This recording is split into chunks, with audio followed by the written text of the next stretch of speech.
The Headspace Guide to Meditation and Mindfulness. Written by Andy Puddicombe. Chapter 1. The Introduction. For some, meditation is a way to put their thoughts and feelings in order on a daily basis. With this, you can let go of your fear, stress, or anxiety. For others, it's the foundation for a more meaningful approach to life. This way, you can live some moments in the now when you are fully consumed by something. For example, coming down from the mountain or playing with children. But in other cases, your mind may be wandering somewhere, and meditation will help you always be in the present moment. If it's confusing, later you'll understand what I mean. For the third, meditation is involved in planning personal growth and is a means of achieving emotional stability. In this case, you will become less irritable and more perceptive. That is, anyone can use it for some of their own purposes in life. But you have to know, this is not a quick process. Going to a gym once won't get you anywhere either. You need to practice every day. You can start with 10 minutes, and if you can do it easily, you can gradually increase the time. You rather do 10 minutes daily than sit pointlessly for an hour. In our time, people have almost stopped spending time with themselves alone. We are constantly distracted by something, whether it's the TV, the phone, or your family. Therefore, the idea of doing nothing may seem boring to some. Right now, pause the video, sit comfortably, and close your eyes for a minute or two. You will immediately begin to be overwhelmed by random thoughts. Let them come and go. Just feel what it's like to sit quietly without doing anything for at least a couple of minutes. For sure, inactivity will seem relaxing to you, but even then, you will try to focus on a thought so that you can be busy even now. That is, always being busy with something has already become a habit of yours. You're used to getting rid of your intrusive thoughts by switching to something else. For example, when you come home from work, you can watch entertainment TV shows or play, and that might help, but if a show or a game isn't very interesting, then thoughts will pop up in your head again. And when you go to bed, they can take you completely. This takes away your opportunity to relax or focus on something because your mind will constantly jump from one thought to another. To test yourself, also pause the video and focus on an object or a point on the wall. If you are distracted by thoughts or other physical sensations, firmly return your attention to the chosen object and continue this for a few minutes. So, how long did you manage to hold on before you got distracted? Probably just a minute. Or you could be looking at one thing, but thinking about something different. And that should make you think that you can't concentrate even for such a short period of time. From the constant flow of thought, the frequency of stress-related diseases increases dramatically. That is, the more important the work, the more thoughts, the greater the stress. Mind training consists of three key aspects. First, understanding methods and techniques. Second, practicing meditation. And third, incorporating what you have learned into your daily life. And if you exclude one of the points, you will not get the desired result, so act consistently. Chapter 2. Understanding methods. First, technique. Path. First, imagine you're sitting on the side of a very busy highway with a blindfold. You hear cars driving by, but you can't see them. Visualized? That's how you start meditating. You're always going to have a noise in your head from messy thoughts. Now imagine that you have taken off the blindfold and can see the road, that is, your own consciousness. Now you can see all the different cars, their colors, shapes, and sizes, but at first they will move in a chaotic order and you will feel the urge to run out onto the track and try to control the flow of traffic. It is the same with thoughts. Someone tries to stop them, someone begins to think about something else in order not to pay attention to this chaos. Or, on the contrary, if the thought is interesting, the person tries to immerse himself in it. That is, it means that if you try to control every thought that arises in your mind, you will be constantly in tension, waiting for a thought to catch it and then let it go. But if you step back from them, as if observing from the side, you will feel like just an observer who watches the thoughts flow like cars. But sometimes you can forget. For example, when you see a nice car, that is, a pleasant thought, you can fall under its influence and in the end it will take you with it. Or vice versa, you can see an old car, that is, a bad thought, and try to stop it by running out onto the road. And in both cases, you can realize what's going on, and you'll have a chance to get back to your place on the side of the road. And over time, you will no longer want to rush after the car or on the road, and the art of just sitting and watching will become easier and easier for you. Your thoughts will live on their own. This is the process of meditation, the process of giving up control. And each time there will be fewer and fewer cars on the road, and the distance between them will be wider and wider. And sometimes the road will be completely empty. The second technique is the wild horse. If you look at how wild horses are caught, you will see that once they've been caught, they cannot be held in place against their will, as they are used to freedom. When you sit down to meditate, your consciousness is like a wild horse, and you don't have to rush to cope with it. Give your thoughts time to calm down, let your mind relax. Try to approach your consciousness like a wild horse. For example, imagine that you are standing on a plane and holding a long rope in your hands, but you don't pull it, leaving the horse complete freedom of movement. He shouldn't feel like he's on a leash, and then for a centimeter. Pull it up. The horse won't feel the difference, and continue to act in the same way, bringing him closer little by little. You should communicate with your consciousness same way. When you sit down to meditate and you feel like you're drowning in thought, don't rush it and don't stop it. Proceed cautiously, leaving plenty of room for your thoughts. Let your wild horse come to a resting place where he will stand still. Sometimes it may splutter, that is, some thoughts may appear again. It is okay. Just loosen it slightly and gently repeat it all over again. This method will be clearer a little later. Chapter 3. Practice. Any meditation consists of concentration, which is meant to calm down, and mindfulness, which is related to insight. Some techniques may be based on one of these two components, while others encompass both. Meditation is like doing something that gives us pleasure and giving ourselves over to it. In this case, the flow of our thoughts is calmed down, and peace descends upon our minds. So first of all, we have to give the mind something to focus on. It's called the object of meditation. Objects can be external and internal. An external object can be absolutely any object or sound. Monotonous repetition of a certain word or several words chanted, such phrases are called mantras. If you say them to yourself, they can become internal objects. The internal ones can include breathing, physical sensations, or mental visualization of certain images. The most common object is the breath, as it is always with you and no one will notice when you are focused on it. And to get the most out of meditation, you need to add a second component to the process, clarity. With its help, you will discover the cause of the tension that torments you and understand why you experience certain feelings in certain situations. To make it clearer what clarity is, imagine that you are sitting on the shore of a quiet, transparent pond. Its cleanliness allows you to see everything that is at the bottom. Now imagine that you are throwing small stones into it. You'll notice that every time you throw, bubbles appear on the surface, which doesn't calm down immediately. Now imagine that you started throwing rocks one by one, stirring up the whole pond. It'll be impossible to see what is happening at the bottom of it. In the same way, each new thought, like a pebble thrown into a pond, raises the waves. And we have become so used to the constant ripples that we no longer remember what perfectly calm waters look like. And when we try to organize our minds or focus on our thoughts to later let them go, we make even more trouble with the pond. This state of consciousness gives rise to a feeling of anxiety when we sit down to meditate and find that we can't relax. Thus, until we calm down our mind, we will not be able to achieve clarity of thought.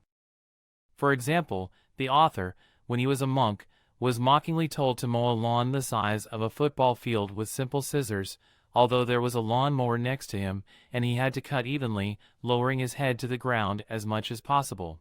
He was filled with anger, and he was so absorbed in angry thoughts that he could not realize what was happening. Lacking clarity of consciousness, he was unable to realize that his emotions were a product of his own consciousness. But after a while, he realized it. The trigger for him was the tone and manner in which another monk addressed him. And here, he is wrong, but everything that happened to him after the conversation was the result of his efforts. That is, by focusing on the pain in his back, he intensified his resentment and anger instead of calming it down. But then he realized that he himself had agreed to come and train here, and could leave at any time, just like any person from his job. So he stopped focusing on his own thoughts and didn't try to dismiss them. He just stopped paying attention to them and concentrated on his work. And the less he paid attention to his thoughts, the calmer he got. And at one point, he even liked it. It calmed him down as much as meditating. When the anger faded, he was able to make sense of what was going on in his heart and saw the world in a different way, which calmed his mind even more. He realized that he was angry, and he was unhappy with himself because he'd been able to lose his temper so easily. Soon he was laughing at himself, wondering what his friends would say if they saw him. Once you know all this, you probably won't be able to put your mind in order right away, because old habits are so ingrained in you that you will make mistakes again and again. Imagine that you have been walking on the same road to work for 20 years, and one day the workers can dig a big hole on this road. But you're so used to the road that you're going to fall into the hole. As you can see, a hole is an old habit. And for a while, as you practice meditation, you'll notice this hole earlier and earlier, and then you'll learn to go around it. This is what it means how to control one's consciousness. At the same time, you should not rush yourself, otherwise if you try too hard, you will feel anxiety, impatience, and disappointment. Think for yourself, how can you achieve a sense of peace and comfort at this particular moment, when your mind is in a hurry to arrive at a certain place and time in the future? Technique 10. Prepare first. First, find a place where you can sit comfortably with your back straight. At the same time, 5 to 10 minutes beforehand, start slowing down the pace of your activities so that your mind calms down. Meditation is best practiced while sitting, and as you learn, you can try lying on a hard surface, stretching your arms along your torso and stretching your legs. You can put a pillow under your knees. This will relieve tension from the lower back. Secondly, make sure that there are no distractions during your meditation. Third, turn on the timer for 10 minutes. Then start observing yourself. First, with your eyes open, take 5 deep breaths. As you breathe in the air, feel it expand your rib cage. At the same time, exhale slowly, imagining that tension and stress leave you with the exhale. Slowly close your eyes and start breathing naturally. Second, focus on the physical sensations of your body. Notice how you sit, how your hands lie, and so on. At this time, you will probably have a lot of thoughts. This is normal, you shouldn't get rid of them. Watch them from the side, remember the cars. Thirdly, feel which parts of your body feel comfortable and relaxed, and which feel discomfort and tension. Scan your entire body in this way, from the top of your head to the tips of your toes. But don't get hung up on any areas, explore every part of the body. When you suddenly realize that you are distracted, gently switch your attention back to the sensation of your own body in the place where you left off. Fourth, become aware of how you are feeling and what mood you are in at the moment. Remember what problems you are concerned about at this stage of your life. Perhaps you are worried about something or angry at someone, as these emotions will constantly come up during the exercise. And with this in mind, you will set a framework from the very beginning that will allow these thoughts to appear in your consciousness and disappear again without getting attached to them. Through all of this, you focus your mind and body on the present moment, because they are usually doing different things. For example, we can go home, but our minds are already there, thinking about what we're going to cook and what TV show we're going to watch. Take 5 minutes to observe yourself. This is a crucial part. Remember of taming a wild horse. First you have to give her freedom and only then gradually bring her to a place of rest. And if you only have 5 minutes of free time, then do only this exercise. After that, start focusing. First, determine in which part of the body the inhalations and exhalations are felt most clearly. It can be the abdomen, chest, or even the shoulders. Secondly, start to monitor the rhythm of breathing in this part of the body. Notice whether you take long or short breaths. Do you breathe deeply or shallowly? Spend 1 minute on the first 2 points. Third, count your inhalations and exhalations, while continuing to focus on the sensations that occurred during your breathing. Count 1 to inhale, 2 to exhale, and so on until you count to 10.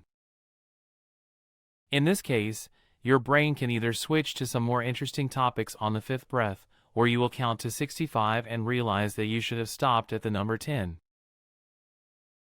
At first, it will be difficult for you to get to 10 because of the thoughts, but each time bring your thoughts back to the breath and either continue if you remember where you left off, or start again. 4th, repeat this cycle until the time is over. After that, you can finish. First, relax for about 20 seconds. Let the consciousness work as it wills. Don't focus nor on your breathing or counting. And it doesn't matter whether the mind is occupied with thoughts or remains calm. Don't control it. In any case, you will notice that there will be less thoughts than at the beginning. This happens because the horse is calmer. Secondly, go back in your mind to the physical sensations of the body. Connect smells and sounds. Third, take your time and open your eyes. And when you're ready, stand up. That's all. If you can't concentrate on your breathing, then apply it to all the things you do every day. For example, brushing your teeth or getting ready for work, and be aware of what is happening in the process. For example, while brushing your teeth, focus on the feel of the brush in your mouth, the taste and smell of toothpaste, and the sounds made by the brush. And when your thoughts drift away, gently bring your attention back to these physical sensations. You can also pay attention to the temperature and taste of the water filling your mouth, and so on. And over time, you'll be less and less distracted by external ideas, and if you do, you'll easily get back to what you've been working on at the moment. Remember, engagement means being fully aware of the present moment, understanding where you are and what you're doing. By focusing on one thing at a time, your mind will feel calmer, and you will begin to understand how and why you think. Chapter 4. Integration. There are meditation techniques not only while sitting, but also standing, walking, and even lying down. That is, we are in one of these positions throughout the day, and we can learn to stay engaged in each of them in the present moment. But the crucial part is to learn to meditate sitting. The author meditated for 18 hours a day, 9 hours standing and walking, and 9 hours sitting and lying down to help him fall asleep. But even in sleep, it is possible to remain mindful, and when he woke up, he could say on the inhale or on the exhale, he did it. And in time he became so aware of his body that when he returned home, fully engaged in the process of walking, he did not feel the presence of a single thought, and he was able to devote himself completely to something without being distracted by anything else. And as we know, when there are no thoughts, there is no stress. So in the same way, when you're going somewhere, focus on the present moment. And you'll soon discover that if you've walked the same street all your life, you'll only really see it now. You'll pay attention to the colors of the houses. You will smell the flowers and hear the birds singing. And you'll realize that up to this point you've been somewhere else, lost in your thoughts, but not here. Draw 2 dots on a piece of paper at different edges and try to connect them with one line. You'll probably end up with an uneven line. The same thing will happen to you if you learn mindfulness once a day. Your condition will be unstable between exercises. But if we break this distance into several intervals, then it will be much easier for you. That is, use mindfulness throughout the day. To do this, give yourself completely to each task, without thinking about what you will do in the evening, dreaming about something or where you would like to be. You have to think only about what you're doing at the moment. Thus, when you wake up in the morning and realize that you have a difficult road ahead of you, you may feel depressed. You need to become aware of how you have reacted to the truth that has been revealed to you, observing how the emotions evoked by this consciousness arise and disappear, but you do not give in to them or immerse yourself in any of the thoughts. Or if you stumble over a cat, don't swear. It's better to make sure that everything is okay with the cat. Think about your cat's health, not your own irritation. And in this way, spend the whole day, that is, be aware of your negative feelings, but do not give in to them. Usually, when a person eats, he only really tastes the food up to the second spoonful to make sure it's really what they wanted. Then he eats unconsciously. Therefore, we can usually eat while reading a news feed or watching a TV series. If you eat mindfully all the time, Firstly, you will understand that you will have much less food to fill you up, and secondly, your preferences may change. For example, if you used to like burgers, now you won't find them as appealing and you'll want to try different flavors. In the monastery, a whole hour was dedicated for eating. This gave the monks the opportunity to study in detail how our consciousness works. First, they observed what the food looked like, what smell, color, or density it had, how they brought the spoon to their mouths, how they chewed every bite of the food, and how they swallowed it, and then how they felt when doing so. Do the same. After a while, you'll probably want to finish your meal as soon as possible. Restrain yourself while fixing the thoughts that pop up in your mind. With all of this, you'll be more conscious about your food and won't eat something just because there's something to chew on, even if you're not hungry.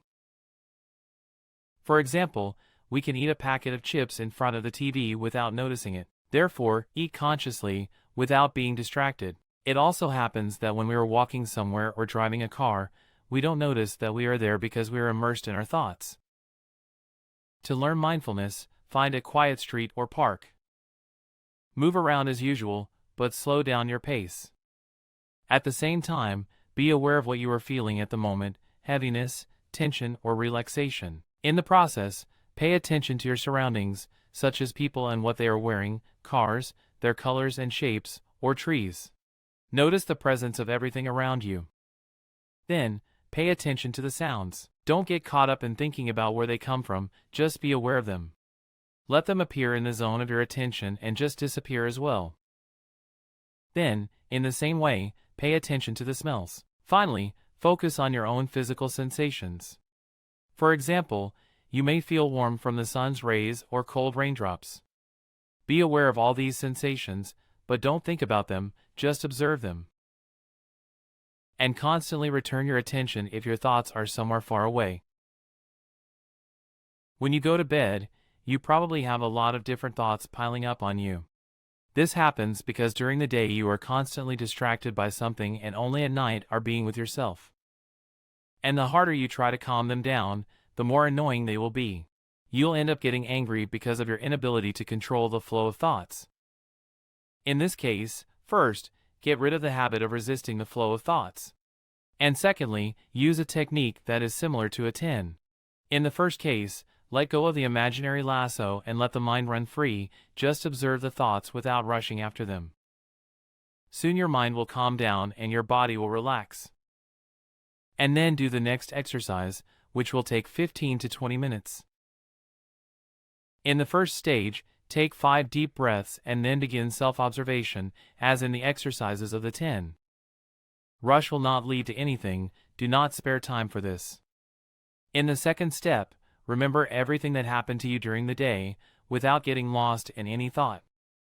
You need to fit everything that happened into 3 minutes. For example, you turn on the light, get up, brush your teeth, and so on. No need to remember everything in the detail, do it figuratively.